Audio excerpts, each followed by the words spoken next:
Hello, xin chào các bạn đã quay trở lại với review 5 phút. Bạn có bao giờ thắc mắc về một nhân vật vừa là giáo chủ một tông phái, bị coi là tà môn, lại vừa là đại tế ti của Thái học viện, góp phần định hình tương lai Duyên Khang Quốc không? Đúng như cái tên đang trendy dần dần trong đầu bạn.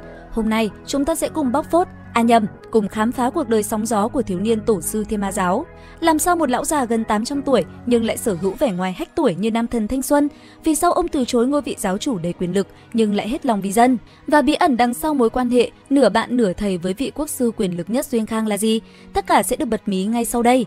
Trước tiên, hãy ấn like và đăng ký kênh YouTube Review 5 phút để mình có động lực đu chen và review tiếp các nhân vật thú vị khác nhé. Bây giờ thì bắt đầu nào! Thiên Ma Giáo tổ sư tên thật là Văn Nguyên, bởi vì tu luyện thiên tiên tạo hóa công trong đại dục Thiên Ma Kinh mà có vẻ ngoài như một thiếu niên mặc dù đã gần 800 tuổi, bởi vậy được gọi là thiếu niên tổ sư. Ông vừa là tổ sư của Thiên Ma Giáo, cũng là đại tế ti của Thái học viện Duyên Khang, một nửa là bạn, một nửa là thầy của quốc sư, đúng là đa di năng phải không nào? Hồi còn trẻ, bởi vì vẻ ngoài quá đẹp trai, ông bị giáo chủ Thiên Ma Giáo thời bấy giờ là Tương Nguyên Vi thu làm đệ tử. Bà ta hy vọng một ngày nào đó Văn Nguyên sẽ làm hỏng đạo tâm của bà, bước lên ngôi vị giáo chủ. Nhưng Văn Nguyên bản tính chất phác hiền lương, từ sau khi nhập giáo, được học giáo lý kinh điển trong đại dục Thiên Ma Kinh, một lòng vì dân mà không màng tất cả. Giáo chủ Tương Nguyên Vi lại bị một người đệ tử khác ám sát, cướp ngôi giáo chủ. Từ ấy truyền thống đệ tử thí sư để lên làm giáo chủ được mọi người trong giáo âm thầm chấp nhận. Bởi lẽ một người đủ sức hạ sức phụ của mình, chứng tỏ năng lực cao hơn, xứng đáng làm giáo chủ. Từ ấy, cái tên Thiên Ma Giáo liền thay thế Thiên Thánh Giáo, trở thành một tông phái tà môn trong mắt người đời. Văn Nguyên lúc bấy giờ cũng ngộ ra rằng nếu ông trở thành giáo chủ, quá nửa sẽ làm mọi chuyện vì lợi ích của giáo phái mà bỏ rơi bách tính. Có lẽ việc không thể trở thành giáo chủ, Âu cũng là việc tốt. Thế là ông không tranh chức giáo chủ, chỉ là một vị tổ sư mà thôi. Ông một lòng vì bách tính nhân dân, đem giáo lý chỉ điểm quốc sư Giang Bạch Khuê, đích thân viết thư giới thiệu quốc sư tới đạo môn và đại lôi âm tự tham ngộ giáo lý, công pháp, lại đồng ý đến Thái học viện dạy học, chuyên tâm bồi dưỡng nhân tài. Khi quốc sư Duyên Khang ngỏ ý muốn bái ông làm sư phụ, ông đã từ chối, bởi vì ông nhìn ra được tài năng và tiềm lực của quốc sư.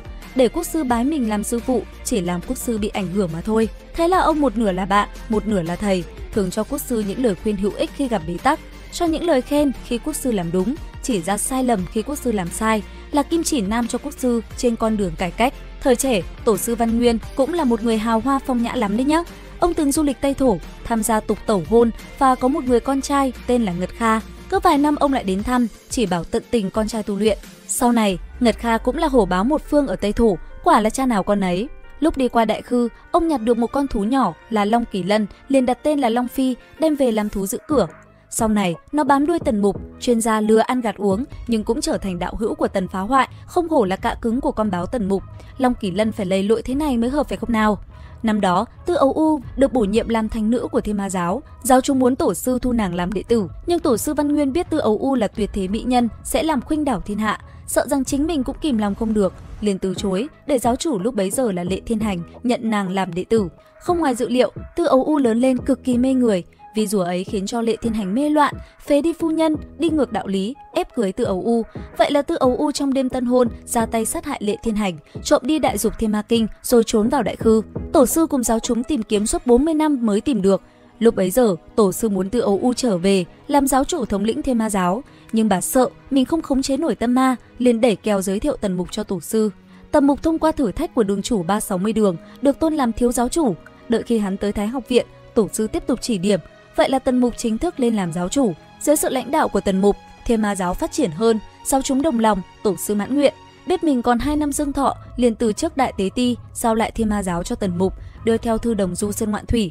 Khi thượng thương chư thần giáng lâm, muốn hủy diệt Duyên Khang, Tàn lão thôn Cửu lão cùng các lộ cường giả chặn đánh chư thần. Tổ sư Văn Nguyên cùng Lăng Cảnh đạo nhân, hai người cũng tham gia chặn đánh chư thần, làm tiêu hao địch. Cuối cùng, cả hai thân tử đạo tiêu, thư đồng đem cho cốt của ông trở về thánh địa của Thiên Ma Giáo, mai táng bên cạnh mộ phần của các vị giáo chủ tiền nhiệm. Diêm Vương tiếp dẫn linh hồn tổ sư vào Phong Đô, bởi vì Thiên Ma Giáo có quan hệ sâu xa với Phong Đô, nên các vị giáo chủ đời trước sau khi vẫn lạc cũng được tiếp dẫn vào đây. Linh hồn tổ sư ở lại Phong Đô, đợi Tần Mục cùng Long Kỳ Lân đến thăm.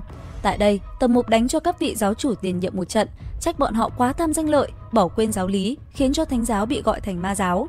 Còn tổ sư cả đời đi theo tín niệm, giáo lý, đem Thiên Ma Giáo lý tưởng phủ khắp nhân gian, như vậy mới đáng bậc thánh sư. Không lâu sau, xuyên khang kiếp phủ xuống, khắp nơi lầm than, tổ sư cùng các giáo chủ đời trước đoạt xác kẻ tử trận, tạm thời sống lại đi cứu giúp nhân dân. Sau này Tần Mục lấy thân phận Mục Thiên Tôn tiến về thiên đình, đem công pháp luân hồi truyền về Duyên Khang.